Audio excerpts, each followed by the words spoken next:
Hi అండి. నమస్తే. Welcome back my channel. ఇంట్లో సోప్స్ వాడుతూ ఉంటాం కదండీ. సోప్స్ అనేవి ఇలా చిన్న చిన్నగా అయిపోతే వీటిని వేస్ట్‌గా పారేస్తూ ఉంటాం.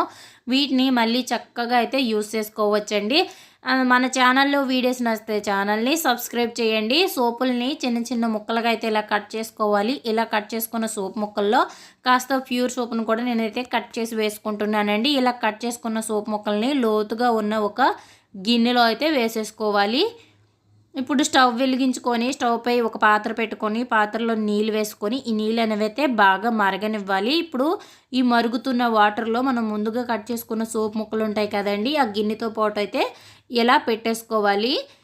ఇలా మనం ఒక 10 మినిట్స్ అనేది ఇలా మరుగుతున్న వాటర్లో ఈ సోప్స్ అనేవి అయితే పెడితే ఈ సోప్ అనేవి ఇలా ముద్దలా అయితే అయిపోతాయండి. ఇప్పుడు ఇలా ముద్దలా అయిపోయింది కదా, ఈ ముద్దనైతే నేను మన ఇంట్లో ఐస్ క్యూబ్స్ పెట్టేసుకున్నవి ఉంటాయి కదా, ఐస్ క్యూబ్ పెట్టేసుకొని దానిలో అయితే వేసుకుంటున్నాను. ఇందులో కాస్త ఆయిల్ వేసేసుకొని ఈ సోప్ ముద్దనైతే ఇలా అందులో పెట్టేసుకుంటున్నానండి. ఇలా మనం ఒక 2-3 అవర్స్ అయితే ఇలానే పక్కన పెట్టేవాలి.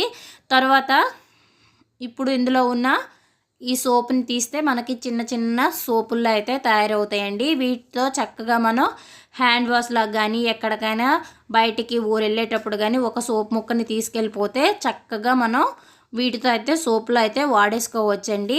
చూసారా, వేస్ట్గా పారేసిన సబ్బులను కూడా ఇలా కూడా అయితే వాడేసుకోవచ్చండి. ఇవి చూడడానికి కూడా చాలా అందంగా కనిపిస్తున్నాయి.